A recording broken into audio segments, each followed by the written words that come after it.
Comedians and preachers have something in common, besides their propensity towards women and alcohol. I'm kidding.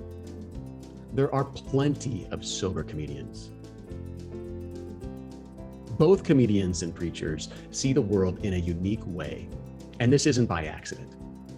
They ponder the world through different lenses.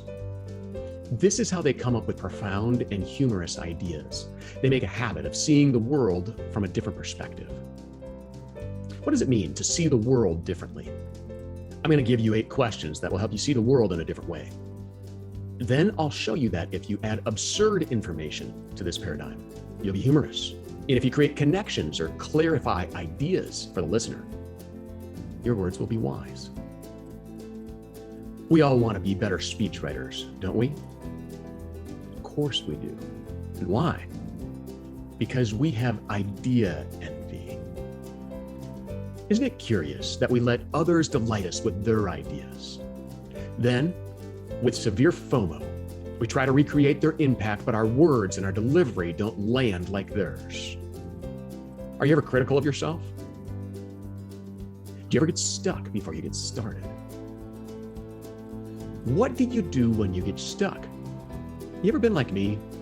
We try to jumpstart our wisdom or our comedic creativity by consuming others' concepts, and the cycle recurs. The worst thing we can do is steal profound or profane or profunky ideas from other people. You can be a first place you, but you can only be a second place copy. Today, I'm going to give you 9 questions to spark your creativity and wisdom and humor so that you can deliver your ideas with impact.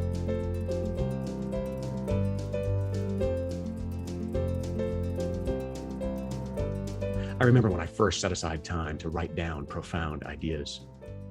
I know that I've experienced life in ways that others haven't, and I wanted to regale my tales and elevate my swagger. I imagine others hanging onto my every word with laughter. They'd ask me for long pauses, for note-taking. Then, inspired to inspire, I'd sit before a blank page with absolutely no mojo in my head. I became quite insecure about this. I used to meditate, trying to empty my head. I don't need to meditate anymore. Now, I just try to develop profound or humorous ideas, and my mind goes blank.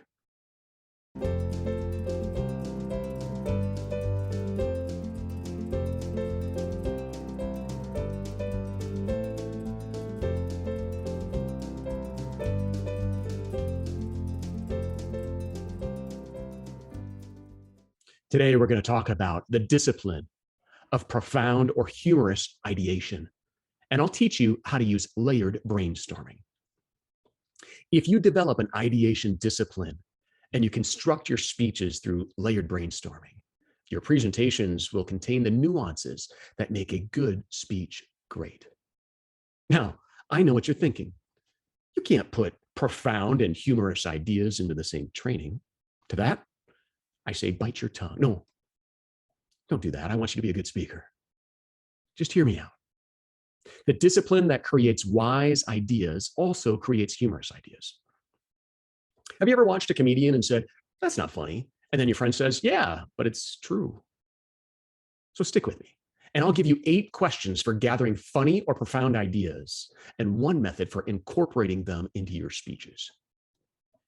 2015, my family and I sold everything that we own and moved to Bulgaria. It's not a sentence that you hear every day.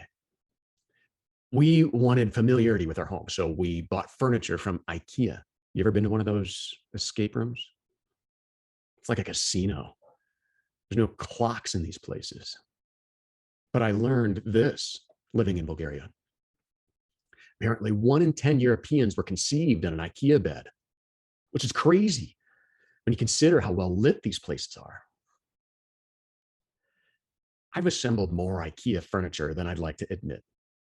They give you step-by-step instructions with pictures. If you go out of order, you're going to pay for it. Actually, you won't pay for it. You'll have fully assembled furniture and a little bag of screws that you never opened. And you'll always wonder if grandma's going to break the chair that you built with wooden dowels and a tiny bottle of glue. Little itty bitty bottle of glue. You don't want your speeches to seem glued together. So let's take some steps to make the fit seamless. We'll talk about two things: your ideation discipline and layered brainstorming. Some of you will finish this video and walk away saying, that's a pretty good list. But for those of you that are sharp, those of you that know what's coming, you know that the end of this video is just the beginning. If you take a few moments every day to ponder topics through a different lens, one of the lenses that I'm about to give you, and then you write your thoughts down in a journal or record your thoughts on your phone, two things are going to happen. One, you'll have a catalog of original wisdom and humorous thoughts that you can use during a public presentation or in casual conversations. And two, if you die suddenly, someone will go through your journals and discover a whole new you. Seriously, don't die. Just imagine drawing from a bottomless well and landing your ideas with impact. Let's get into the list. Remember, you can use this list for any topic or ideas. If you practice seeing the world differently, you'll build the thought muscles for original wisdom and humor. Here's the first question. How can I take this idea and make it clearer for others to understand? The comedian Michael Jr. has this wonderful bit about the phrase, I wish I could be a fly in the wall in that room. You've heard people say that before, right? I'm going to paraphrase his response. He says, no, you don't. Flies don't have ears. And even if you could read lips, there's no way that you could share that juicy gossip that you just heard. He's super funny. But he has a really good point about cliches. Cliches aren't accurate, so don't use them. Instead, take the time to ponder an issue and help the world out by clarifying the idea, even if it's just one issue that you clarify each day. That's part of your ideation discipline. Often people can't clearly name their problems, their feelings, or even articulate their opinions. Clarify your thoughts about the topic, and you'll help your audience clarify their thoughts. When you can name a topic with specificity, others are grateful for your exactness. Sir Ken Robinson's TED Talk, Do Schools Kill Creativity, does exactly this. He doesn't say that the education system is bad, but he questions if students are learning the correct subjects. We're good at teaching students, but we're teaching them the wrong things. See how that's more clear? We sense that the education system is antiquated, but Sir Robinson clarifies the problem, and the listener feels profoundly cathartic as a result. Clarity precedes wisdom. What have you seen in the news that has been misrepresented or is unclear? It takes ponder time to express ideas clearly. I'm indebted to two extraordinary communicators, Rob Bell and Donald Miller. They consistently clarify our world with precise words. So the first question you want to ask yourself is, how can I take this idea and make it clearer for others to understand? Here's the second question. What would this situation look like from another person's perspective? Rob Bell encouraged me to imagine being the director of photography and having different choices for your camera angle. This is a valuable tool for anyone in leadership. What does the situation look like from your employee's point of view? What does it look like from your customer's point of view? And you may choose different types of customers. If it's a political situation, who's the aggressor and who's the person that's coming late to the party? So the second question that will give you 15 minutes of pondertude is, what would the situation look like from another person's perspective? By the way, check out the accompanying worksheet to help you develop an ideation discipline. Here's a third question. What does the situation look like when you zoom out?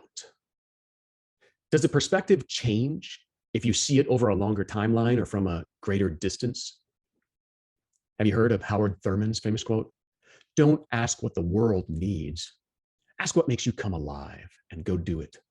Because what the world needs is people who have come alive. Notice how he expanded the idea of coming alive to a global imperative. How does the situation look when you zoom out? Here's the fourth question. What does the situation look like when you zoom in? My father watches the local news for the city where I live and teach. And oftentimes, he'll fact check the news with me or with my kids. Tony, I hear that students are protesting your school about having to attend because of COVID. It sounds unsafe.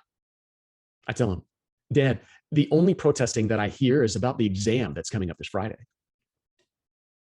You see, I have a chance to zoom in and get a clearer perspective. How often do we hear about how horrible it is to live in a poor Muslim country? I dare you to visit one and see for yourself if their day-to-day lives has the same joys and maybe the same concerns as yours. But what you see on the news is a zoomed out picture of one horrible day. But don't do that if you're not ready to have your worldview changed by traveling. All right, I went on a tangent there. The fourth question is, what does the situation look like when you zoom in? Here's the fifth question. What analogies or metaphors will clarify a concept for your audience? I have a great relationship with my dad, but it wasn't always that way. I always wanted to please him as I was growing up, and it never seemed like I'd get his respect or maybe that he'd look at me like another man until I stopped caring. Have you ever lost your keys? Ugh. It can be so frustrating because you only realize that you've lost your keys when you need to get somewhere. I've had this happen to me when I was late for an interview, and I kept searching and searching for my keys, and the minutes kept ticking by. Now, get this. I knew how long it would take for me to get to my interview, and I worked the time backwards while I was searching for my keys. Then the clock ticked down to 0. If I didn't leave that moment, I'd be late. My stress is high, and I said choice words. I kept searching for my keys, now thinking about how fast I'd have to drive to make up for my late departure. Then there's this funny moment, this final time when I said, screw it. It doesn't matter. I just don't care. And I actually meant it. I stopped caring about the potential dream job. I knew I could just give him a call and maybe reschedule, and I might lose the chance, but there's nothing I could do. I stopped caring. And in a heartbeat, I asked myself, oh, what am I going to do with my freed up schedule? All of a sudden, I spot my keys. Now, what do? I figure I'd go to the interview, be totally honest, totally generous, bringing the best person that I could possibly be with nothing to lose. I bring my best and expect nothing and see what they might offer. As soon as I stopped caring, I could be totally honest and generous with my dad. He got all of me, and in return, I got all of him. I couldn't express the feeling without a story like the one where I found my keys. What analogies or metaphors will clarify a concept for your audience? That was the fifth question. Sixth question. What do we find in the heart of the particular that is universal? James Joyce is quoted as saying, "For myself, I always write about Dublin.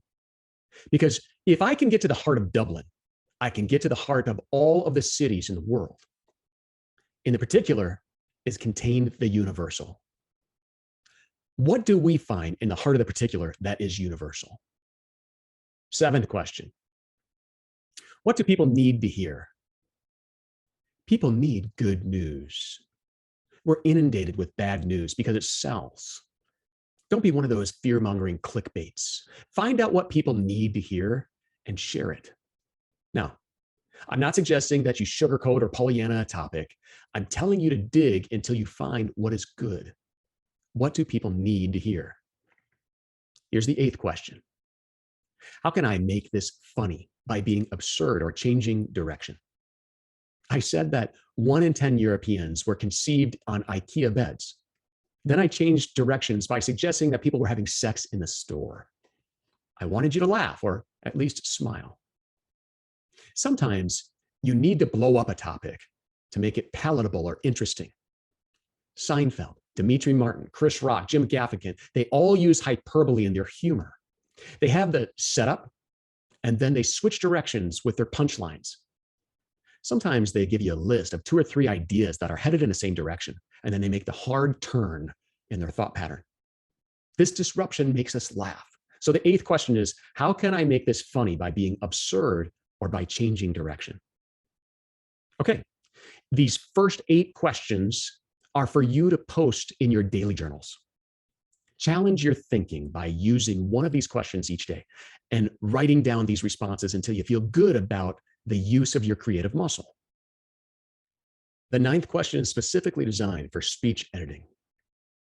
What verbal and nonverbal editing tools can I use to deliver a wise or humorous presentation? I'll categorize this question into 7 editing tools for your speech once it's already written. I called this layered brainstorming, when you'll review your speech using multiple editing tools. Here's your first editing tool: cut out words.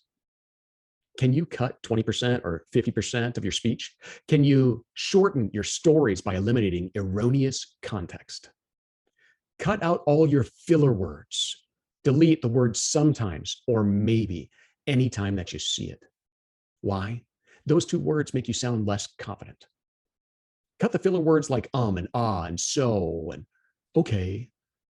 Practice speaking in control. Your second editing tool is alliteration and assonance, the repeating of consonants or vowels in your speech. This is going to help you sound like you're speaking a speech of spoken word, if you're familiar with that genre. I used alliteration when I said, try to jumpstart our wisdom or our comedic creativity by consuming others' concepts. And the cycle recurs. Do you hear the C sound?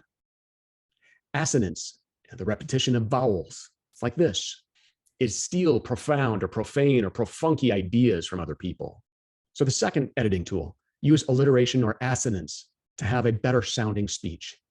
Here's a third editing tool, pauses. Here's the fourth editing tool, vary your tone to be appropriate for the context of what you'd like to say. Here's the fifth editing tool, volume. Here's the sixth editing tool, change your facial expressions. And here's a tip. Let your facial expressions come before your speech as a signpost for what you're going to say. Here's an example. We all want to be better speechwriters, don't we? Of course we do. Here's the seventh and final editing tool, callbacks. What part of your speech can you repeat, signaling that you're thoughtfully coming to a close? There you have it, my 9 points for better speech writing. 8 of the questions will help you sound wise or funny. Then I gave you 7 editing tools for after your speech is written. With this, you'll never have to experience a blank page again, and you'll leave the emptying of your mind to meditation. Until next time, take action and try new things.